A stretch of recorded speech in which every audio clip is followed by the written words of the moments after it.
पुराणों के अनुसार ब्रह्मा जी से अत्रि, अत्रि से चंद्रमा, चंद्रमा से बुध और बुध से इलानंदन पुरूरवा का जन्म हुआ। पुरूरवा से आयु, आयु से राजा नहुष और नहुष से ययाति उत्पन्न हुए।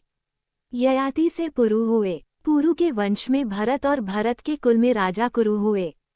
कुरु के वंश में शांतनु का जन्म हुआ। शांतनु से गंगानंदन भीष्म उत्पन्न हुए। उनके दो छोटे भाई और थे चित्रांगद और विचित्रवीर्य। ये शांतनु से सत्यवती के गर्भ से उत्पन्न हुए थे।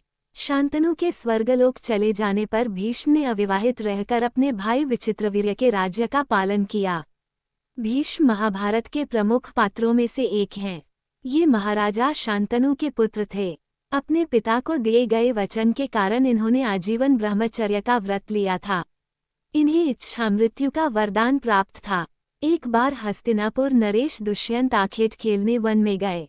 जिस वन में वे शिकार के लिए गए थे उसी वन में कण्वर ऋषि का आश्रम था। कण्वर ऋषि के दर्शन करने के लिए महाराज दुष्यंत उनके आश्रम पहुंच गए। पुकार लगाने पर एक अति लावण्यमयी कन्या ने आश्रम से निकलकर कहा, हे राजन, महर्षि तो तीर्थ यात्रा पर गए हैं, किंतु आपका इस आश्रम में स्वागत है। उस कन्या को देखकर महाराज दुष्यंत ने पूछा, बालिके आप कौन हैं? बालिका ने कहा, मेरा नाम शकुंतला है और मैं कण्वर ऋषि की पुत्री हूँ। उस कन्या की बात सुनकर महाराज दुष्यंत आश्चर्यचकित होकर बोले, महर्षि तो आजन्म ब्रह्मचारी हैं, फिर आप उनकी पुत्री कैसे ही? उसके बाद कण्वर ऋषि की दृष्टि मुझ पर पड़ी और वे मुझे अपने आश्रम में ले आए। उन्होंने ही मेरा भरण पोषण किया। जन्म देने वाला, पोषण करने वाला तथा अन्न देने वाला, ये तीनों ही पिता कहे जाते हैं। इस प्रकार कण्वर ऋषि मेरे पिता हुए। शकुंतला के वचनों को सुनकर महाराज दुष्यंत ने कहा, शकुंतले, तुम क्षत्रिय कन्या हो। यदि तुम्हें किसी प्रकार की आपत्ति न हो तो मैं तुमसे विवाह करना चाहता हूँ। शकुंतला भी महाराज दुष्यंत पर मोहित हो चुकी थी, अतः उसने अपनी स्वीकृति प्रदान कर दी। दोनों ने गंधर्व विवाह कर लिया।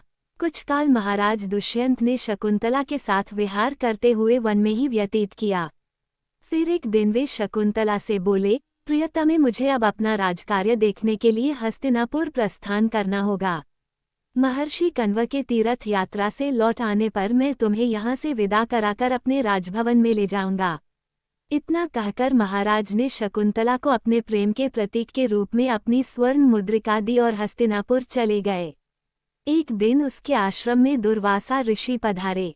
महाराज दुष्यंत के विरह में लीन होने के कारण शकुंतला को उनके आगमन का ज्ञान भी नहीं हुआ और उसने दुर्वासा ऋषि का यथोचित स्वागत सत्कार नहीं किया।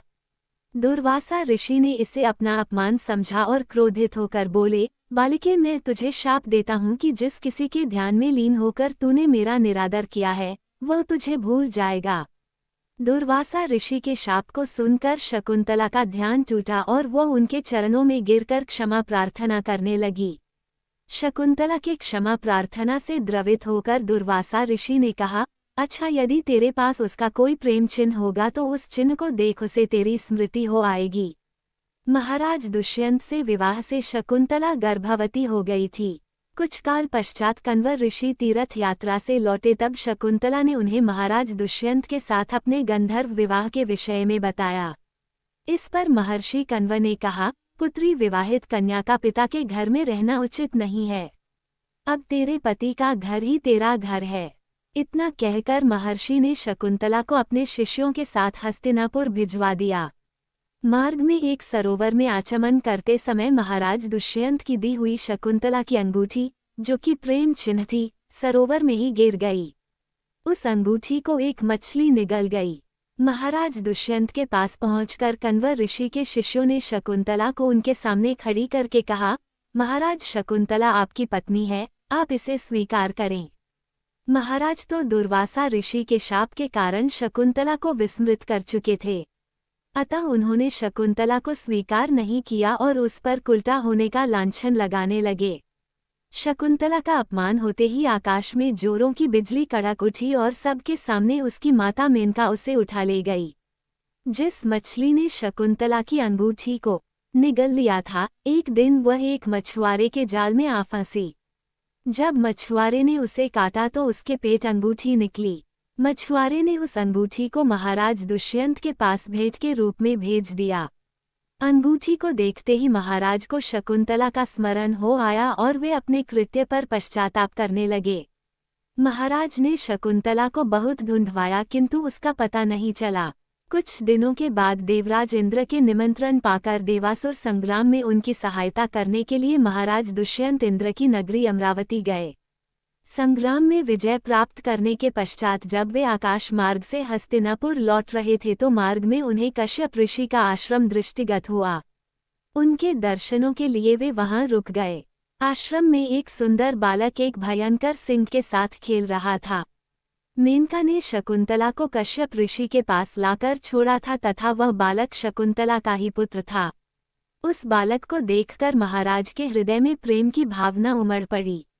वे उसे गोद में उठाने के लिए आगे बढ़े तो शकुंतला की सखी चिल्ला उठी, हे भद्र पुरुष, आप इस बालक को न छुए अन्यथा उसकी भुजा में बंधा काला डोरा सांप बनकर आपको डस लेगा।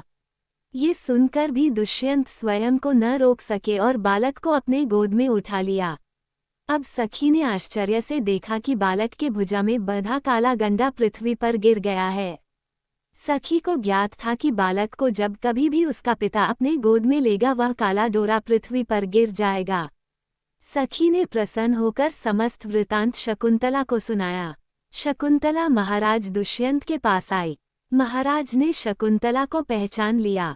उन्होंने अपने कृत्य के लिए शकुंतला से क्षमा प्रार्थना किया और कश्यप ऋषि की आज्ञा लेकर उसे अपने पुत्र सहित अपने साथ हस्तिनापुर ले आए। महाराज दुष्यंत और शकुंतला के उस पुत्र का नाम भरत था।